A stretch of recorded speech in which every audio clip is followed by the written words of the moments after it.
So where are we going with VR? So we were talking about this a little bit before the panel, and it's that like VR is so transformative but so expensive. Like the MSI sent me this ridiculous VR-ready laptop as a review loaner to try. It's like $2,500, and it's like a boat. Like it's huge. Like the only industry this could ever be considered portable is in VR. Like it's not a desktop replacement. You would never use this on a plane. And you hook up your $600 Oculus Rift to the $2,500 laptop with the desktop GPU, and you have a holodeck. So like, it's inexpensive for what we considered the future to be. Like you have a holodeck. It's cool you can do that for $3,000 or much, much less if you go the desktop solution. The other side of that is, that's a lot of money for technology. $800 for a Vive, $600 for a Rift is a lot of money for technology. So the William Gibson quote is, the future is here, it's just very unevenly distributed. It's like, VR is amazing. I could talk for hours about how much I love the tech, but it's like, it doesn't matter until you can go to Walmart and buy a really good set of VR goggles for like $100 or less that are easy to put on and easy to take off. And that's when it's gonna be something truly transformative. Right now, it's great, and we're learning the language of it, but like, even if you have the money, it's a 5-month waiting period on this stuff, right? It's like, it's not like you can go out and buy one of these things that's launched in only the loosest definition of that term. So it's really exciting, but it's not like we've even taken the first step yet. We're just a little bit closer to thinking about taking that first step. I think the most interesting thing to me about VR is it's really different in terms of media, and a lot of people keep talking about it in terms of games for VR, but it's not like a gaming platform, right? It's some very different, and it has applications well beyond games or even entertainment, that I think that's going to be the thing that solidifies VR eventually in mainstream culture, especially in stuff like, simulations and training and education and stuff like that. I think it's huge implications.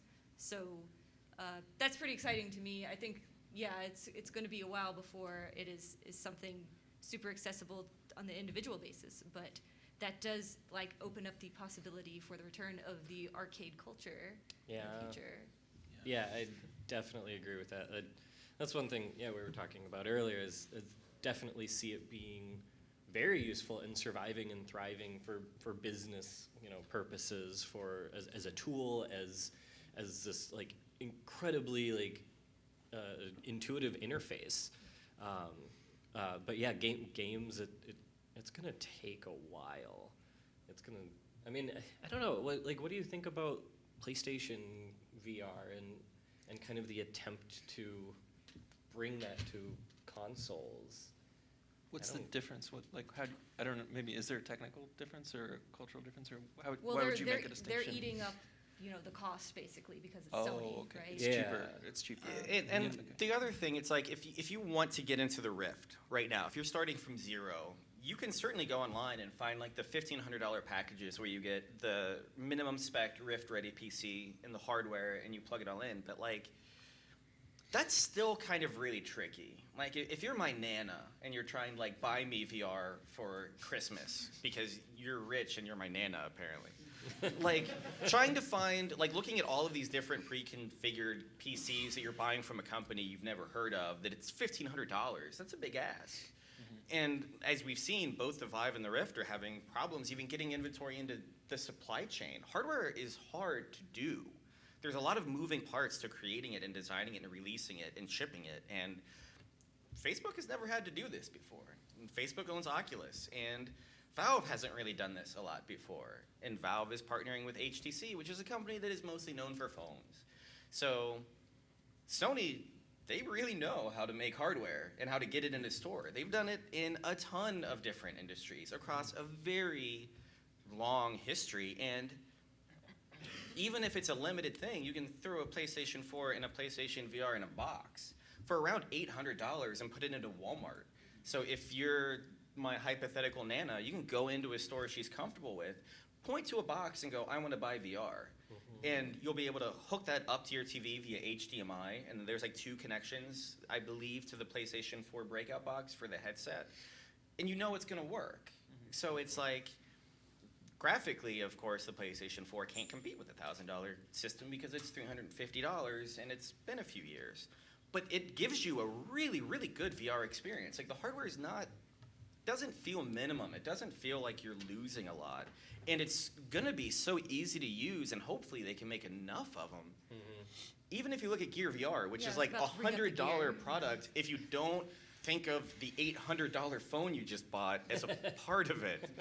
And like, raise your hand if you own a Samsung phone. Holy shit. Okay, never mind. Samsung is apparently a very mainstream phone maker. But I think until Google gets in and makes like an Android VR that's baked into the OS that anyone can use and license, and they make a universal headset, or Apple does a headset that works with your iPhone, I just don't see it. I don't see mobile VR as being a big thing. I think in terms of just overall units shipped, Sony's going to crush it out of the gate, and they're going to continue for years just in terms of price point. It's a really good VR experience, and it's easy to use, and no one else can say that. Lisa, you had an interjection. Did I? Okay. No, I was just going to like comment I on was- the gear, okay. I suppose, as another way. Like, I've known people who are not necessarily in the gaming demographic, which is, that's the other thing, is VR is not just games. It's a whole different medium. It's kind of like I was watching a talk. It was at Oculus's like award show, and they bring in the dude who like basically invented the first VR system, and he was talking about how it wasn't until when the printing press came along that the idea of a novel became a thing. Like, the form of media known as the novel didn't exist before this technology, and something about that like blew my brain out because I'd never thought about it before. But of course, it's obvious. Like, the novel is a technology dependent form of media, and I feel like down the line that's going to be VR. There's going to be some like form of media that comes out of that technology that we don't have the words to talk about yet. And Yeah. I'm excited for that. I'm excited to see what that ends up being. That's a good point, though, because that's exactly what it is. The first thing that they did when they could actually now like easily print stuff was print more Bibles, print more translations of the Bible, print more like stuff from like stories from the Greek and Roman time. Like, it was all just like, oh well, now we can have more of the thing we have already. Before some people finally thought, oh yeah, we could make this whole new thing. we could have new ideas. Make up a story. I know. It's similar, it's like film is similar. Like, when you look at super early film, it was basically just recording stage plays, right? Before. That's actually my daughter. Can you okay. put your phone away, honey? But it was, Gosh. that was sort of what you do. It took a while before, like, film became its own media. And I'm just interested to see what that's going to be with VR, because I think it's going to be really cool, but I have no idea. Like, I don't have the brain to imagine what this non-existent future media form is going to be. There was a VR developer on Twitter who was musing, like, what would we call these things? And he came up with a lot of like goofy names, and everyone was gently poking fun at him for like these silly ideas. He's like, okay, everyone can shut up, because like, look at the etymology of the word movie. It moves. It's a movie. That's a dumb word. Like, can you imagine if Twitter was around and we were like, moving pictures, we'll call them movies. And then talkies never caught on for some reason. Yeah. Why don't we call And them talkies? I was like, yeah, God, that is a stupid word. But we're so used to it that like the nomenclature has become part of it, and we forgot where it came from. It's just an accepted term.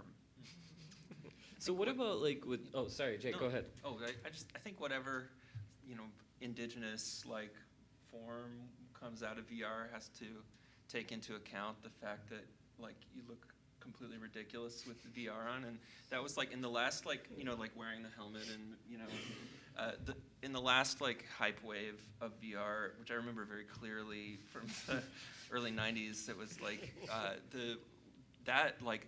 those VR projects that were successful and effective took into account the absurdity of the person with all the stuff on by just selling the spectacle that you were looking at the future, you know, and used like the sort of like surrounding fantasies of like films like Lawnmower Man, Yeah, classics yeah. like Lawnmower that. Man was a you know. formative movie for me as a Yeah, child. Oh yeah. yeah, very Yeah, much. it's totally crucial to imagine that while you're watching somebody, you know, acting ridiculous with VR, to imagine that they're having a Lawnmower Man experience. It was part of the fiction, you know, that we were watching that. So, yeah, I'd like to see that happen with this new VR form. If VR takes off, there's like this whole area of societal etiquette that is going to have to be created on the fly. I've used my Gear VR on a plane before Yeah. as an experiment, and it was fascinating because I felt really self-conscious putting it on because I know everyone's going to look at the derpy guy with like the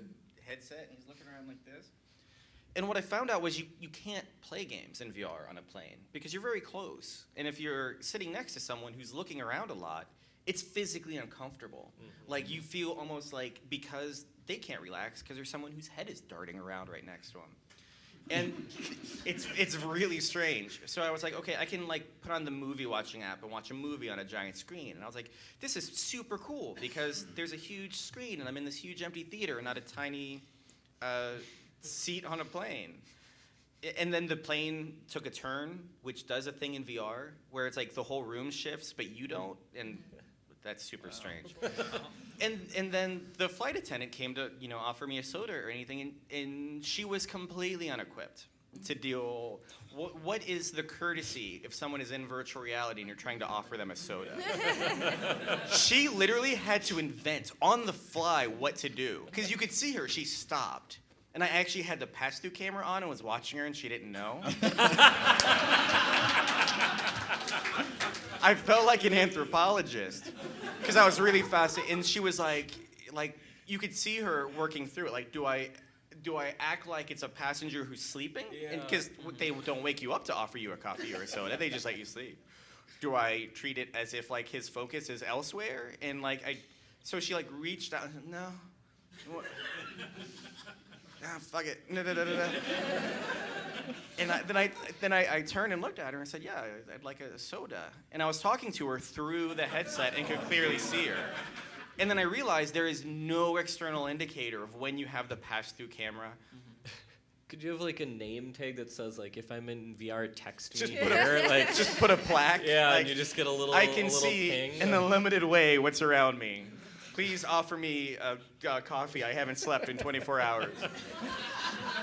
So what about like going even kind of further, like with Microsoft? It seems like they're playing kind of a long game with like HoloLens and in kind of Microsoft's usual way. It feels like they're like, oh, we're going to worry about business way before we worry about consumers. Mm-hmm. Like I haven't tried the HoloLens. I've watched videos and all that, but have you tried it? I've not Has tried it. I've anybody? never tried it, and I've spoken to a lot of people who have, and I've seen a lot of hands-on video, and Microsoft's marketing with the HoloLens is like 95% bullshit.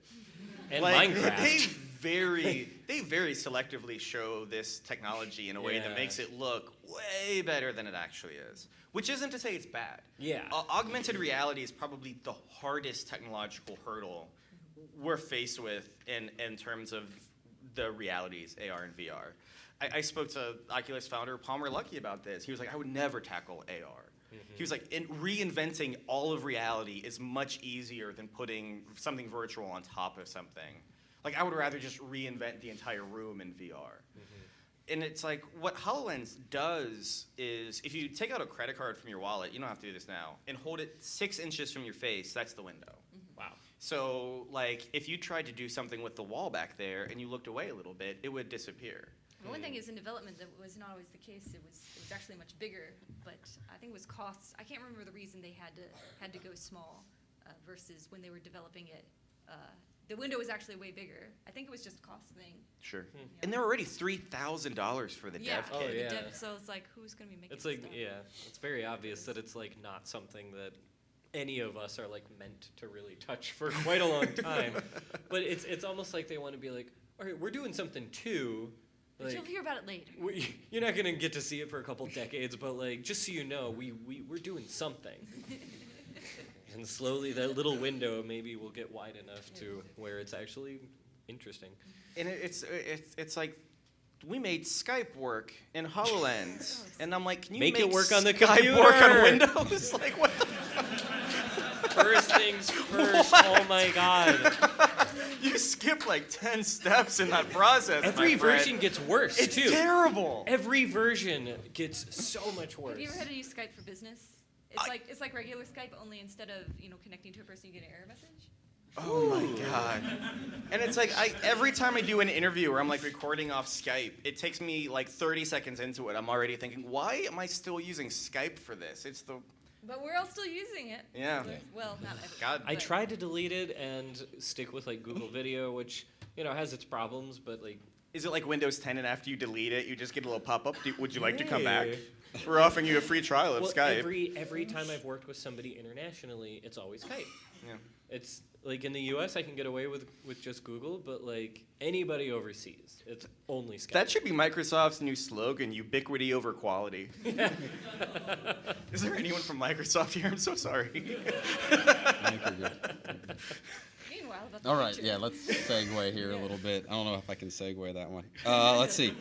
Let's talk about crowdfunding. I think that's one of those things that's changed a lot, right? I mean, everything that's changed everything. I feel like, but I feel like it's continuously changing, and I don't know.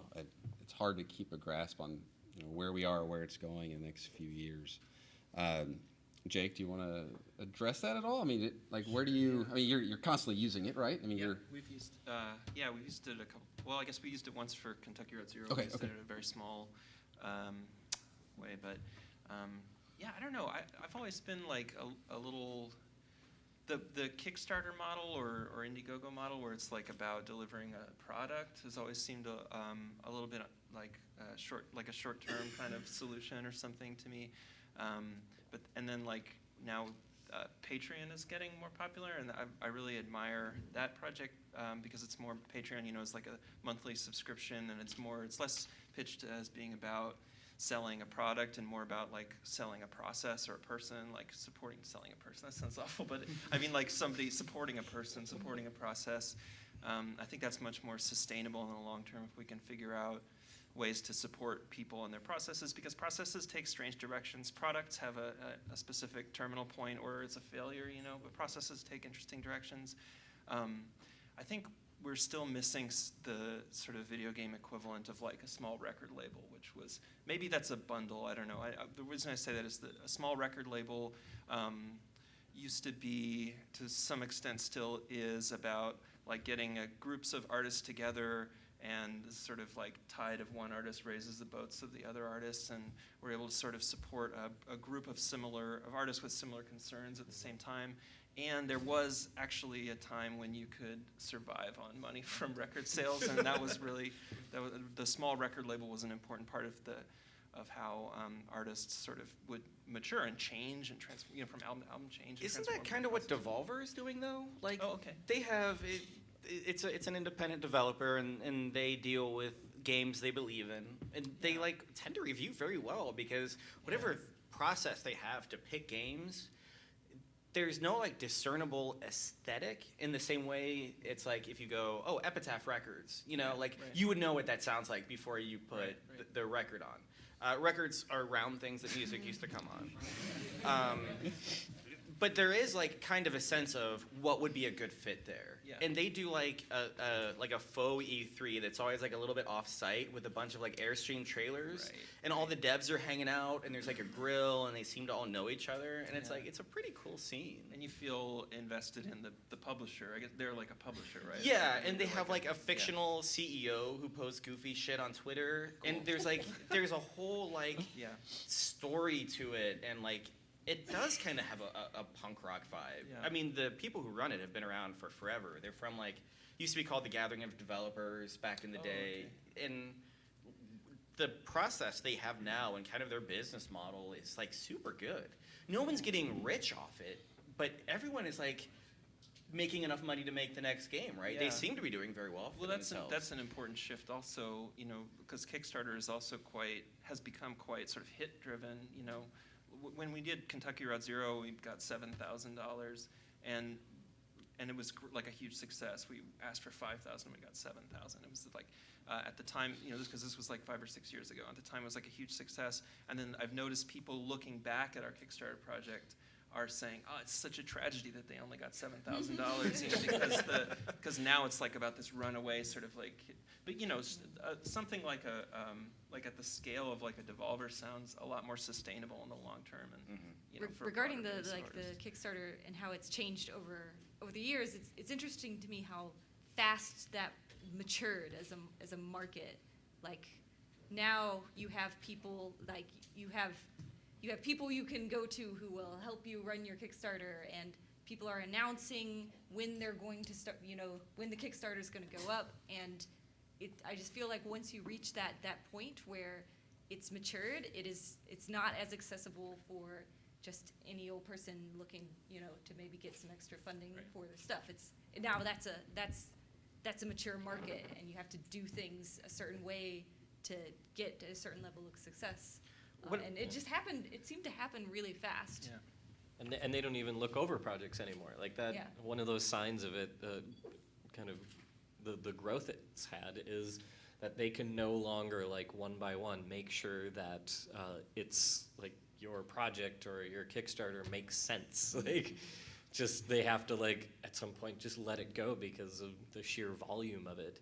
And it's so weird. Like Kickstarter brought out so many like weird facts about how people think about money and like what is valuable. Like why would you contribute to a project? Is it because like, oh, here's a project that I like what they're doing, I'd be willing to give $20 if it made it, which of course isn't really the way people work, because people want to be part of things that are successful, even if losing means not losing anything at all. And so suddenly like the amounts that people were asking for, the structure of them changed so wildly to try and like trick people into just thinking about it like a normal like person. Like stretch goals. The idea of stretch goals, like people going into it up front with like a list of stretch goals if they hit, like that's just a completely different attitude than when it started. Our first goal is 50,000, but we actually need 120 to make it. And like you hear that constantly. It's like this is what we actually need, and this is what we're asking for. And I'm like, feels like a bait and that feels a little shady to me. Lowball. And the problem is people had to do that because if you actually ask for the amount of money you need, people will be like, no way. Then people won't give because they don't think that you'll make it. Even though that's the whole point. Like, even if you thought it was like completely pie in the sky, it's like, well, what the hell? Like, if it made it, that'd be cool. Like, and then it feels like that's what it should be, right? Like that you're just willing to throw your hat in the ring and see if it happens. And it used to be, people would be like, Kickstarter is for new and interesting and smaller things that you can fund and believe in and like risk some money on and make it happen. And like we gotta get power away from the evil publishers who will can products and will only like do sequels. And now Kickstarter is projects that are only well known and only sequels or spiritual sequels when you don't own the rights to your own work. And it's like, and I talk to people, and sometimes you see really interesting projects fail, and you talk to people like, why didn't you back this? It's like, it seemed too risky. It seemed too experimental. Like, congratulations, you're an evil publisher. Like, now that you have skin in the game, you turned into someone who's just as risk averse as like Activision was in the mid-90s. Like the thing you were supposed to be rebelling against, now that you're putting your own money up, you totally understand and you just want that sequel, that surefire hit that's actually gonna make it. Yeah. But as far as future funding models, I guess, it's really hard to predict, what sort of wacky thing is gonna pop up and catch on. Because like the idea of Kickstarter when it first started, people weren't used to that. It was new and no one thought about that before. And even it was around for a while before it got really popular for games. So like you mentioned, Patreon is sort of becoming a thing, and I'm imagining what that's going to look like when it matures. It's probably going to be the same thing, only like, you know, well-known people are going to be supported. But you know, I imagine Patreon's going to follow not necessarily a similar route as Kickstarter, but it's going to mature, and then it's not going to be accessible to the people it was originally built to be accessible to. So something else will pop up.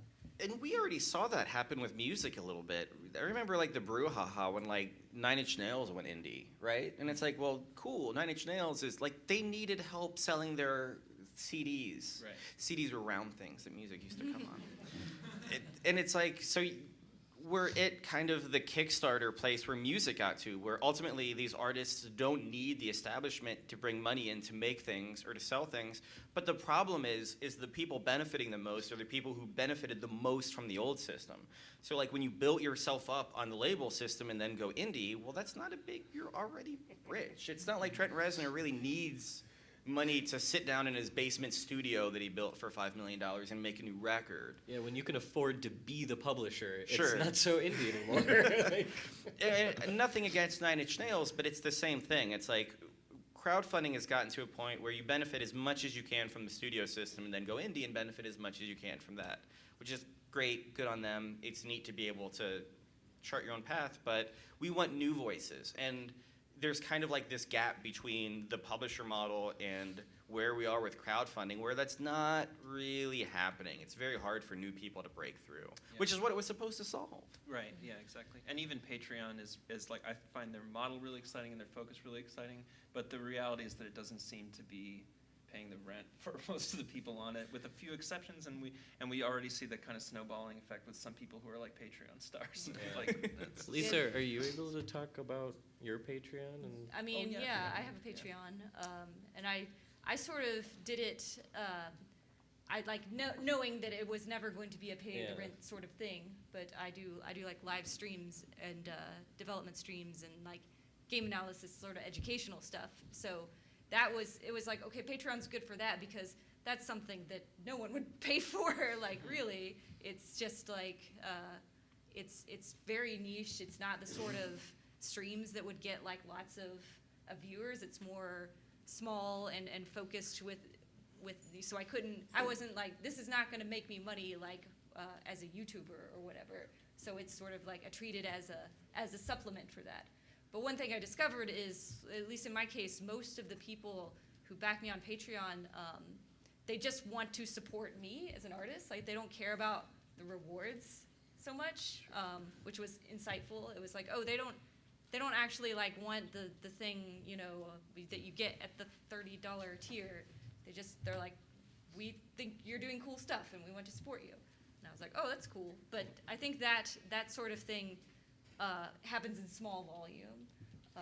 But do you ever feel pressure with that? It's like now I have to did, kind of be yeah. the personality and put my work out in a certain way I did that last made year. them. Yeah, last year because I went indie last year and that it was supposed to be like a supplementary thing, but then it felt like, oh, well, these people are like my boss because they're giving me their money.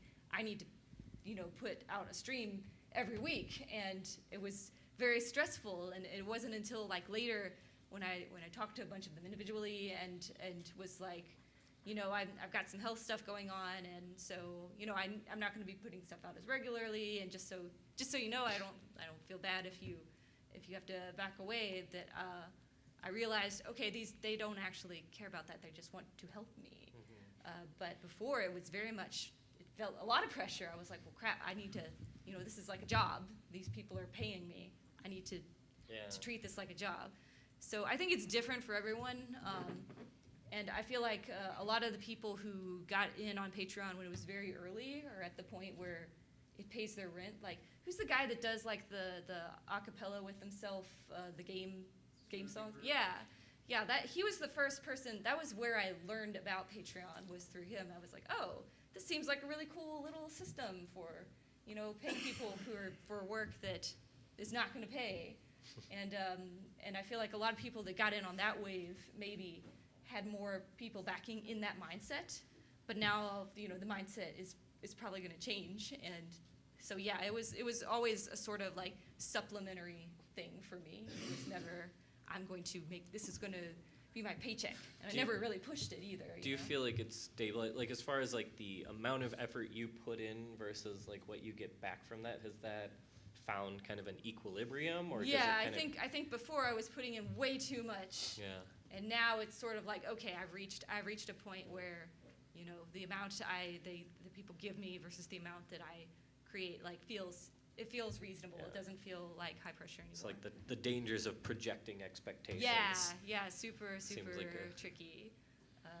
But yeah, it's like a lot of people, they're like, oh, I'm gonna start a Patreon so I can like, you know, do this and people will like support me, and it's not it has a lot to do with if you're known already. It's like I had a lot of people already who liked my stuff, and when I went indie, they were like, oh, I want to support you, versus someone who maybe doesn't have a lot of people following them already. It's the same thing. It's a lot easier for people who are known to get the support when, you know, they're the ones that don't need it. Yeah. So it's interesting to see how that trend seems to follow all monetization models. It's like it always catches up to that. So I'll be like curious to see what the next weird monetization scheme is for that and how it'll mature just as rapidly. But I mean, this is the focus on like collective. This is like with this shift in focus towards collective kind of Yeah. collective support, community support that supports a community. That's why I Yeah. was saying the Yeah, I would like record to label model is see- interesting. And Devolver, yeah, it sounds. Devolver. I haven't like really paid much attention, but Dig it into sounds it. It's like really interesting. Yeah. Yeah, I'd like to Yeah. see more things like similar, because one thing about Devolver is they have a very specific sort of tone to them. Okay. And so it Yeah. seems like there would be room for more organizations like Devolver that maybe like focus in different tones, I suppose. Yeah. That would be cool. And there's like, it's interesting when you see people who have Patreons, and it's very non-specific, where it's like I've seen people who have Patreons where it's like if I hit $500 a month and I can just keep that stable, I'm gonna write one short story a month. And the whole idea is like, if you're an independent author and you're writing a short story a month and you're selling it to an outlet for $500, that's a really good outcome. Now you don't have to pitch. You can spend more time writing, and a lot of people who are already into your work just get that short story kind of squirted to them. And like, that's the kind of model, like, yeah, you can't pay your rent, but the ability to diversify where money's Yeah. coming from as an artist, and to create less time where you're pitching or waiting for a check to clear from whoever publishes short fiction anymore. I can't even name anybody. Like there's tons of value of that, just Right. in sorts of, you don't have to keep asking people for money. It's automated. You can create more because you have more time. There's immense value in the time you get back from these systems. Yeah. Not totally transformative, but it incrementally. It helps. Yeah, Yeah, for sure. absolutely. Right. So let me direct this a little bit. So the idea of kind of valuing your art or valuing your product, right? And the push to free to play, right? That's been a kind of a recent, fairly recent thing. And then if you put a game on Steam, it better be below $9.99 or less, right? Anything above that, nobody's going to buy it because it's too expensive, right? You know, what, I guess, how do you, or where do you see this going as far as, you know, should, and especially for developers just starting, you know, they're not ready to do a Patreon. You know, free to play is okay to throw ads at the user. You know, where do you draw the line? Do you charge full retail value for your first game, or retail price $49.99, and just hope it sells really well? Well, Right. nowadays, like, this is another example of a market that rapidly matured. Like, nowadays, free-to-play is not accessible to like, people just starting out. Like, free-to-play is, we now have gigantic companies that have, you know, science and businessed this thing down to, Oh, yeah. this is what works. And This is the it's- cost per this- user this- we're willing yeah. to spend Like, for this user is- acquisition. And it's hard. It's not like for example, in my graduate school, I went back to visit because they do a thing in their game design class where students have to pitch a game idea as though they're doing it for real. And all of them are like, oh, we're going to make this free to play, and we'll sell like hats, and people will buy hats, and that'll be enough. And it's like, no, it's not just. It's like a science, you know. Oh yeah, now. and there's it like is. three. It There's actually is a there's science. like 3 branches that work. And you better either be doing one of those 3 branches or be okay with, not as much reach and doing something weird. So I feel like maybe like years ago when it first became a thing, free to play was like, oh, here's like a thing that can make someone new a lot of money, but it is not the case anymore. And it's just the similar thing is it sort of popped up as this new thing, and when it was first up, it was very accessible and a lot of people could get in on it, and then it matured, and the only people who can really successfully get in on it are really established companies. It's just the same wave in a different context. Well, and it seems like as far as like new people getting in, like how do you make that initial mark? And because I mean, all of our conversations keep coming down to the same problem, which is like you have to have some people that have seen your work or have some knowledge of you whatsoever, that initial foothold to like work off of.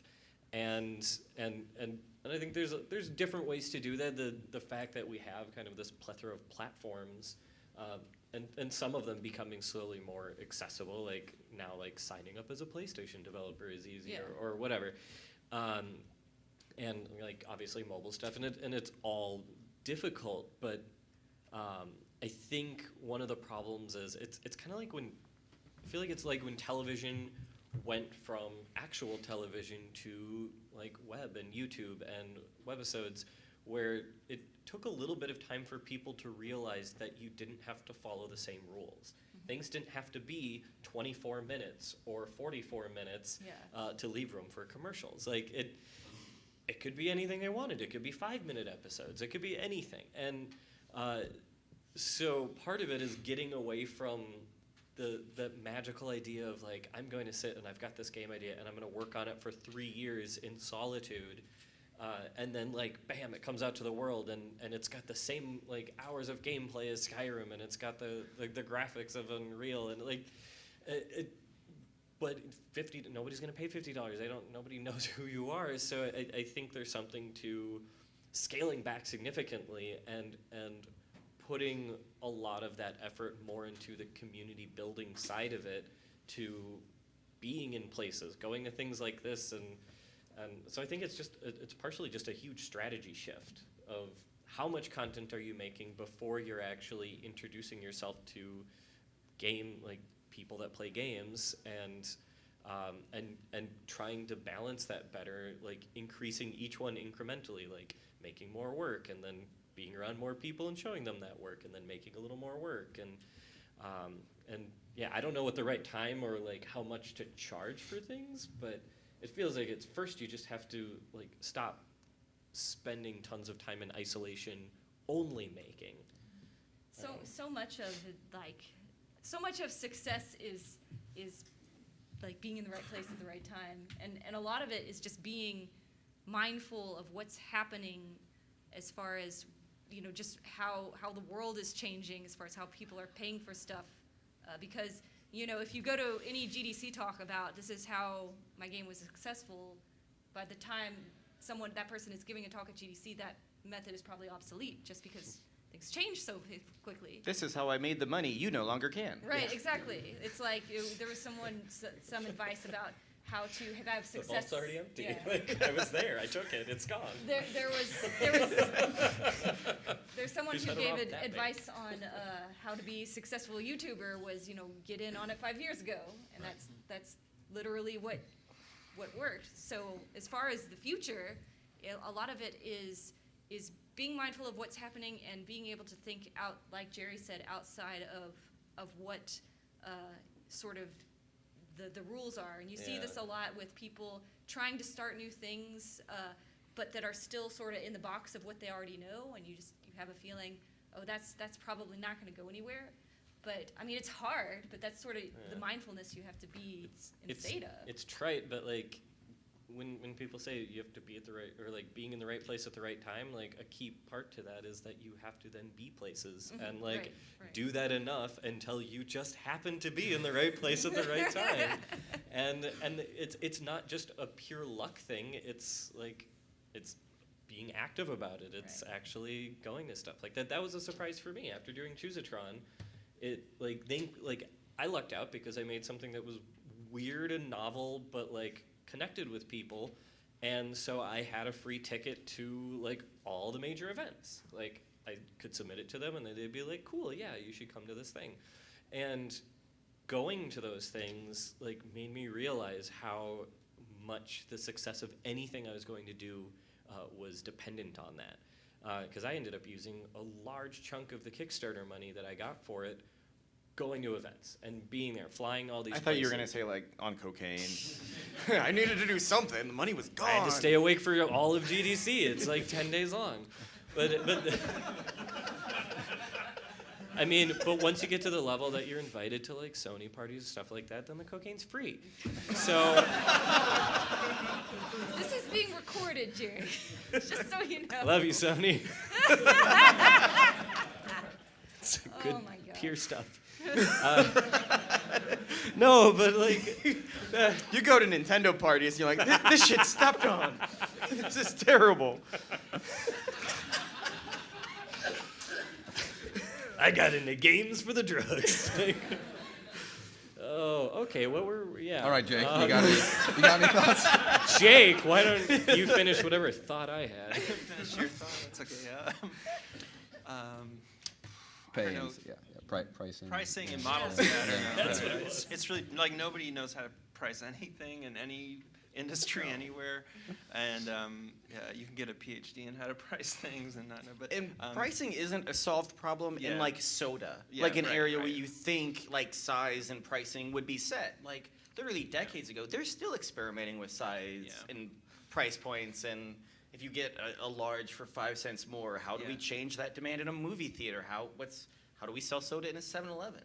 Yeah. Like there's none of this stuff. No one understands any of this in any Yeah. industry. But I think like one thing I've noticed having a game that's been a sort of rolling release for like 4 years at this point, because our game is like an episodic game, and so we released the first episode in whatever, I don't know, a few years ago, and it's been sort of half out or partially out for this whole time, but the players' expectations have really changed a lot, and some things that were really loose at that time have become really solidified. So we were following like the model of like Telltale Games, and that's the model we followed for pricing, just to like borrow an available model. But Telltale had like about 10 years on us and about 300 people on us, and they had refined the science of like they have by now refined the science of getting these things out in a like regular time. So that was cool that they like did this trailblazing and established these ideas about how to structure an episodic release, but they also set some expectations that we're not really able to meet. But also, sometimes people ask us now, like, your game is on Steam and it's only like half complete. Why is it not early access? I was like, 'cause it didn't exist. Early access wasn't a thing back when. So some of these like expectations kind of like have solidified before the game itself is even. That kind of blew my mind a little bit. Are episodic games considered early access before all the episodes are out? Well, nobody. I mean, there's no right answer to any of this stuff. Is the problem, and like so. Yeah, I don't know. It's like you don't play Walking Dead episode 3, and it's like this is an early access because I don't know who's gonna die. Right. And those things are all cultural and like sort of unfixed in their nature, I guess is what I mean. But yeah, I don't know. That's not about the future. That's about the mess we're in right now. Well, and I think that's the when thinking about this panel, it's like to extrapolate. Like a line, you have to have dots, and like where do you begin the dots with video game? Where do you put the dots now, and how do you connect them? Like these issues are so big and tied to so many industries that also haven't figured this out. Like movies are experimenting with how to get into people's homes, and like is the theater model updated? And there's insurgents in that industry who are trying to get Civil War into your home before it hits the theaters, and there's just so many moving parts. The idea that anyone is an expert in it is just, as someone who's up on stage pretending to be an expert in this stuff, it's laughable. It's a moving target, right? Yeah. Like you can't ever nail it down because it's just going to change out from under your feet. So the best you can do is try and figure out strategies to like rebuild that model constantly. And yeah, that seems like the biggest challenge. Like right now, here's what you guys think about.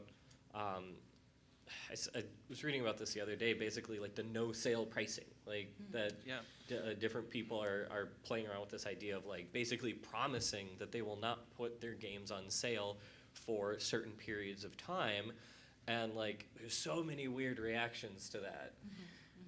God, yeah. Because it's like, what is the expectation with an indie game release? Does the sale happen within a month? Does it happen when you launch? Is it when you're put in a bundle? It's like the pricing and the expectations and the people who are willing to spend when and at what level, and Yeah. like, are they going to feel bitter if you put it in a sale? Yeah. What if it's a PlayStation Plus game people get for free? And people are like, Right.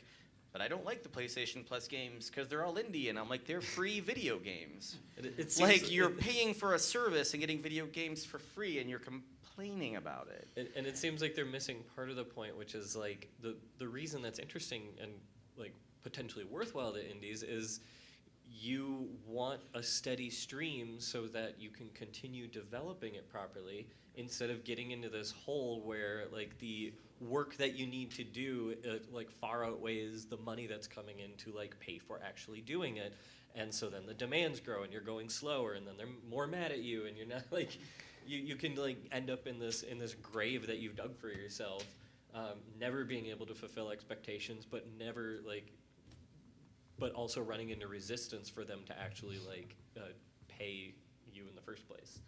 It's Pricing is just such a complicated thing that you literally can study, like you were saying, for years and years and years and still not understand why people respond to certain price points. And like, I was playing a VR game that's like $9.99 and it's on sale right now for $3.99. And like, so are they making... And there's not a lot of people out there with VR headsets. So the idea initially was you should price high because price discrimination is low because people have $1,500 to spend on. Yeah, right. But it turns out that after people spend $1,500 on VR, they don't have a lot of money for games. So now everyone is reevaluating low again. And it's like, I've been following that scene for literally 15 years before Palmer Luckey was alive. And like, it's so, no one could have seen that up and down pricing happen within like 2 weeks in advance. Yeah. It's just, people had to listen to what people buying games were saying and look at sales numbers and try to extrapolate what the future is going to be like, and no one knows. Yeah, because like Job Simulator started at 40, and then like very quickly they went. Job back down Simulator is to 30. packaged in with your Vive, so who's Yeah. buying it? I Like, don't even know. that's like So like, complicated would for it make them. more sense to just wait it out, because the whole first wave is people that, for the most part, already have it, Sure. and then like. I guess if you buy like a Vive secondhand, you don't have Job Yeah. Simulator. Like, how does that even? I would love to see the deals that these developers who are packaged in games with the VR headsets made. Like, if they Yeah. get X amount of money per piece of hardware or per code activation, like, not even as a reporter, just as someone who's interested in the business. Yeah. I would love to know how good or bad of a deal, like, who has the power in that relationship? Well, Alchemy did just get a nice new office, so. Oh, yeah, there you go. So, doing okay, I suppose. So, all right, what price did we decide on is the right price for all games? I think $7.98 is scientifically the best price for everything. Release your next iOS game at $7.98 and just $12.12. $12.12. $12.12. I feel like we're at the showcase. Yeah. $12.13. Oh, that's an asshole move.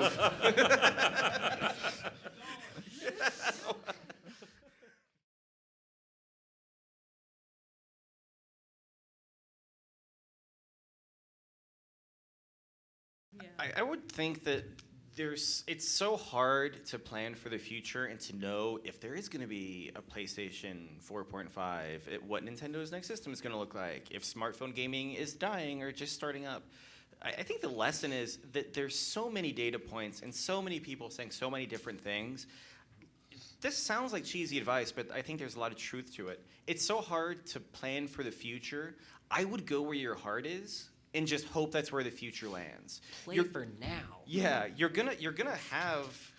It's impossible to try to skate to where the puck will be when there's 30 pucks and they're all moving in different directions. So I say go the opposite, and like, if you are really enthusiastic about a platform or a game idea and you can clearly communicate both, go for that and hope you're able to find the market, because you're gonna have the same success rate with this many chaotic things happening as trying to plan commercially, if that makes sense. Like, it almost makes better sense to plan for your gut because it's so impossible to know what's going to happen in 18 months. It's like One thing to keep in mind is when new platforms do come out, they need games for them. So it's not uncommon for platform holder relationships to develop early on, and you would have an idea. You know, if you were a developer for Sony and you know their next stuff is coming, they know they're going to need games. It's possible to have a relationship there to be a launch title, which has, you know, it's very good because when the thing comes out, like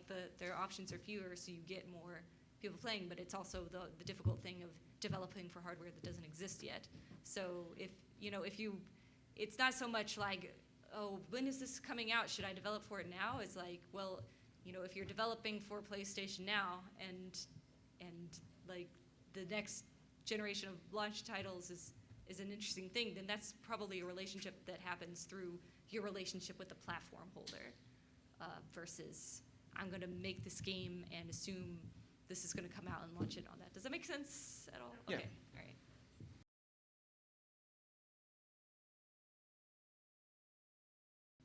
I make and don't worry about that $100. Like, get the $100 in, I don't know, the free lunches or beers that other indies will buy for you when you're hanging out with them. Like, I mean, that's the best advice I personally have is to just like take part in Ludum Dare and do game jams and try to like put as much into those things as you can so you can iterate really quickly through all the garbage you're gonna make. Like, because we all do, and you know, we build a throne out of that garbage so that we can like make something reasonable and put it on that throne.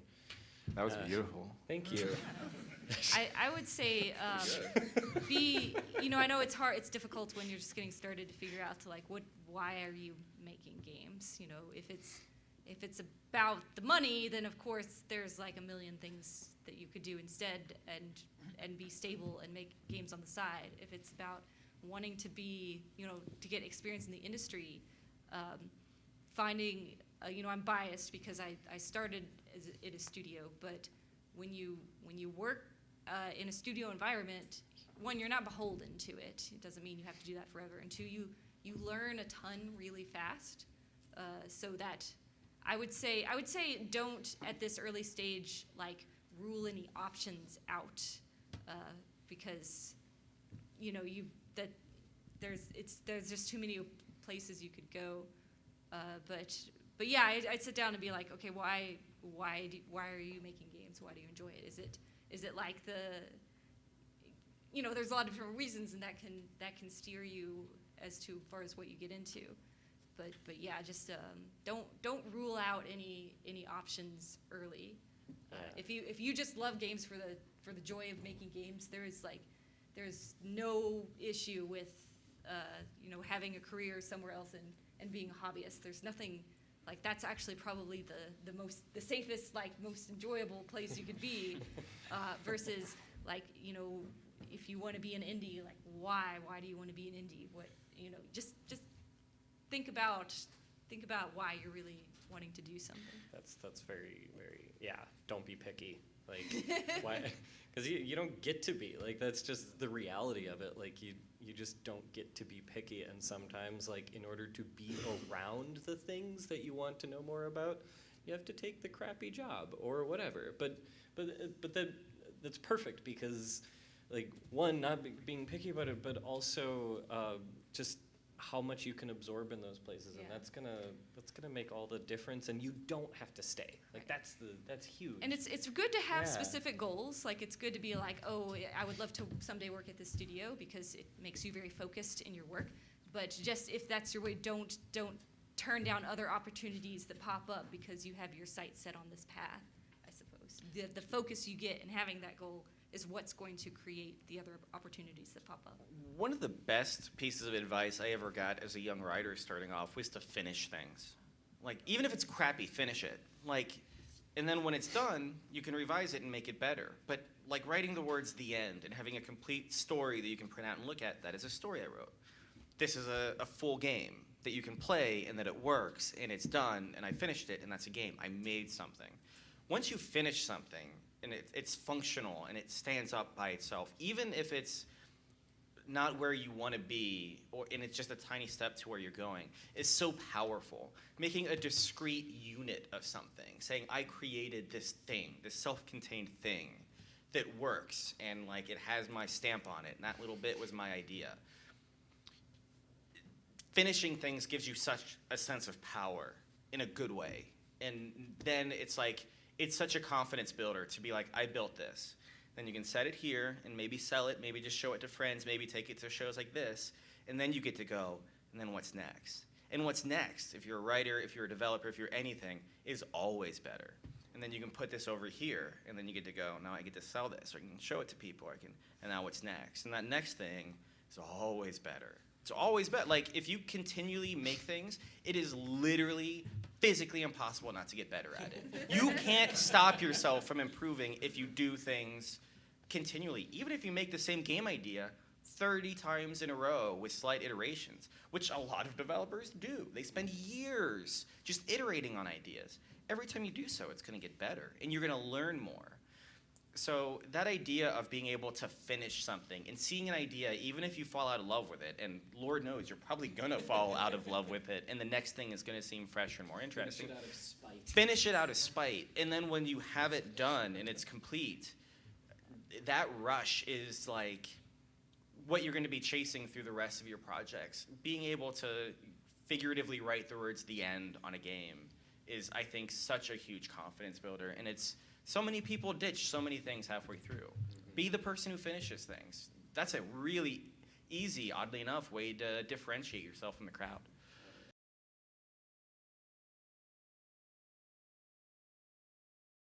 I think that there's a couple ways you can go. If it's a matter of like refining your skill, then making games yourself is a great way to do that. If it's a matter of sort of building a network, finding like small collaborations that you could do, just to get yourself out there. Like a lot of people collaborate for a game jam, for a weekend, and that even doing that starts opening up connections. So I definitely wouldn't like wait for people to come to you, because if they don't know who you are, they're never going to come.